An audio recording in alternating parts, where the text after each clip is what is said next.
اخیراً سید محمد بطحایی وزیر آموزش و پرورش جمهوری اسلامی ایران در جمع مسئولین مدارس ابتدایی در اصفهان اظهار نظرهایی رو مطرح کردند که با هر اصول و مرام انسانی در تضاد، از هر جهت که نگاه کنیم اظهار نظری نژاد پرستانه در ارتباط با مسئله حقوق زبانی در یک کشور چند زبانه و یا چند ملیتی است. عموما امروز حقوقی که در کنوانسیون‌های بین‌المللی سازمان ملل قید شده، این اظهار نظر وزیر آموزش پرورش در واقع از نوع اظهار نظرهایی است که در دولت‌های بغایت ارتجاعی عقب مانده و ضد انسانی چون جمهوری اسلامی بیان میشه. در واقع با عرض معذرت باید بگم عفونت جمهوری اسلامی از زبان وزیر آموزش پرورش اون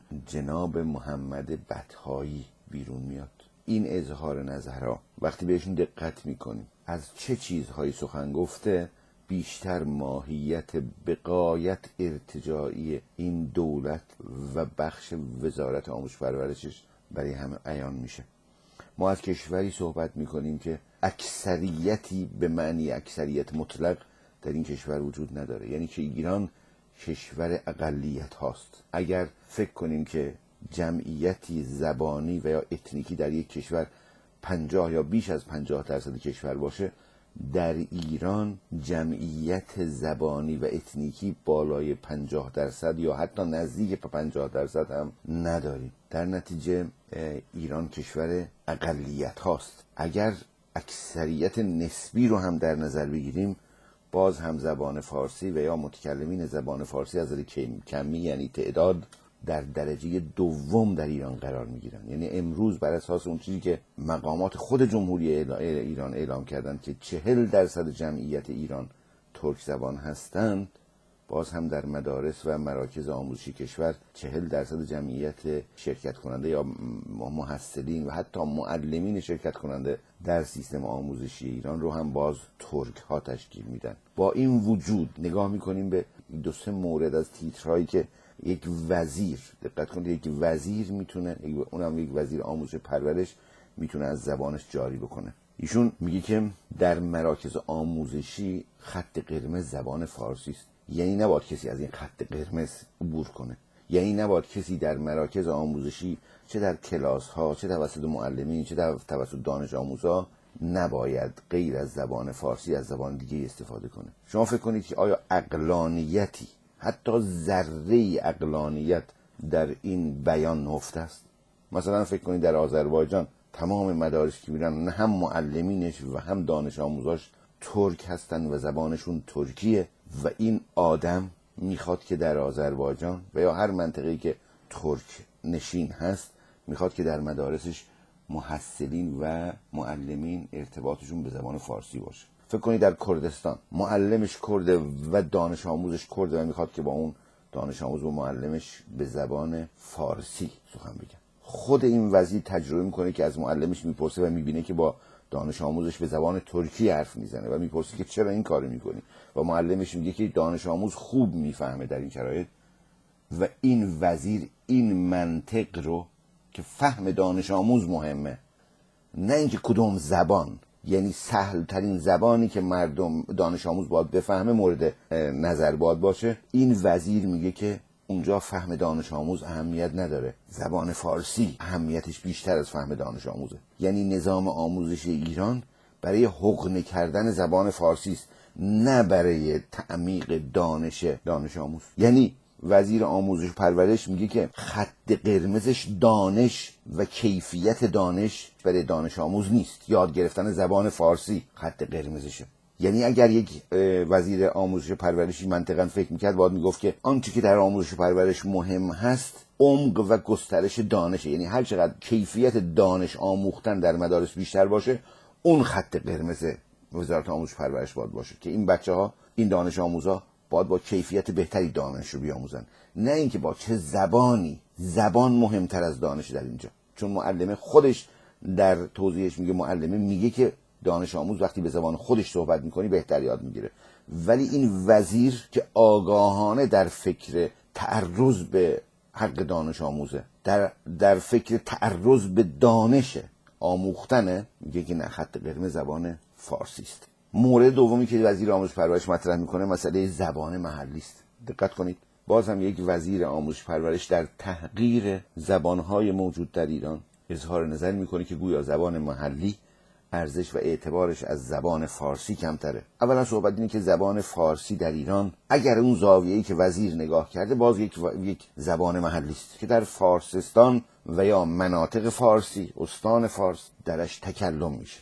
در آذربایجان کسی به زبان فارسی تکلم نمیکنه، همچنان که در کردستان این کار نمیکنن، همچنان که در منطقه عربی، همچنان که در بلوچستان، همچنان که در لرستان، همچنان که در گیلان و مازندران کسی به زبان فارسی سخن نمیگه، بلکه از هر کسی در منطقه خودش به زبان خودش سخن میگه. چنانچه اگر از اون زاویه باشه، باید این وزیر فهمیده باشه که همه زبانها، حتی خود زبان فارسی هم یک زبان محلی در ایرانه. ولی اگه از نظر ارزش، توانایی زبانی مورد بحث هست، یک بحث دیگری است که آقای وزیر مقصدش دقیقاً اینه که زبانهای محلی ارزش کمتری دارن. کدام زبانهای محلی؟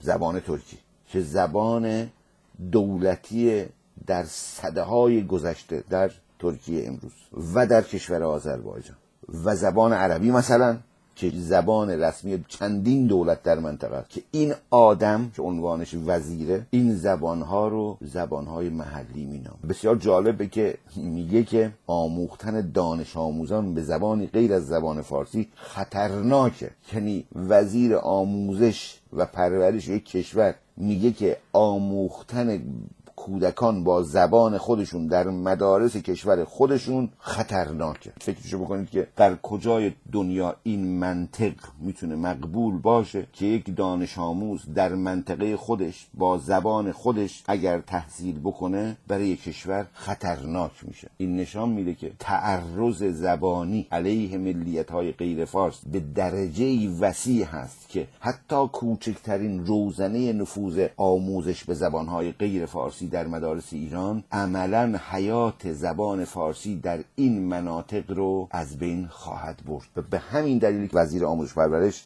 به تحقیر زبانهای غیر فارسی در ایران و از قبل اون به تحقیر و تبعیض علیه ملیت‌های غیر فارس در ایران میپردازه.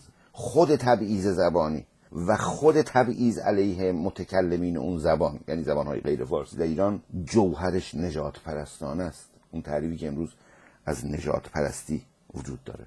و مورد دیگه که من میخوام اشاره کنم به این که وزیر آموزش پرورش از مناطق دو زبانه یاد میکنه در ایران. ما در ایران در کجا مناطق دو زبانه داریم؟ میتونیم بگیم مناطق دو زبانه در تهران هست. تهران یک نوع انعکاس وضعیت ایران رو هم داره در خودش. یعنی در تهران بزرگترین جمعیت زبانیش ترکیه، جمعیت دوم زبانیش فارسیه و بعد از اون جمعیت‌های دیگه زبانی مثل کردی، عربی، لری، بلوچی و گیلکی در تهران موجود هستند. یعنی تهران آینه تمام نوای زبانی، کمیت زبانی در ایران هستش. در نتیجه تهران رو میشه یک شهر چند زبانه نامید، ولی منطقه دو زبانه ما در ایران نداریم. مثلا در آذربایجان در مجموع زبان ترکی است، در کردستان همچنان که کردی است، همچنان که در بلوچستان بلوچی است، همچنان که در گیلان گیلکی است، همچنان که در منطقه الاهواز عربی. کودک دو زبانه ما در ایران نداریم. ولی منطقه دو زبانه اگر باشه و یا چند زبانه بهتره بگیم، اونم تهرانه، همونجوری که توصیف کردم. بخش دیگه ای از این موضوع، یعنی از این مسئله حضور چنین وزیری نژاد پرست و مرتجع در دولت حسن روحانی، انعکاس ذهنیت حسن روحانی و در مجموع انعکاس ذهنیت جمهوری اسلامی در این ساخت و بافت وزیر آموزش پرورش هست.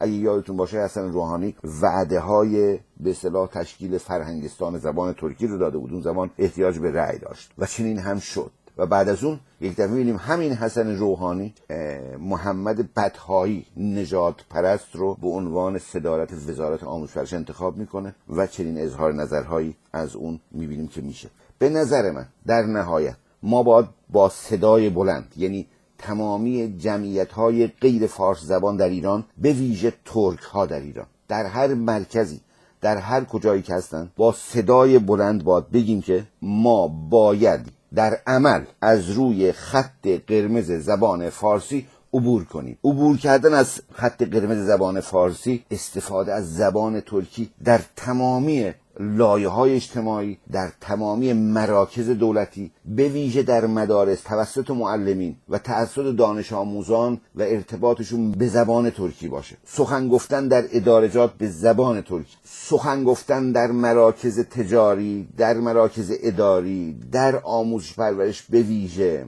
نواختن موسیقی ترکی، خواندن ترانه‌های ترکی و تبارز این زبان در تمامی مراحل و صحنه‌های اجتماعی زندگی روزانه مردم.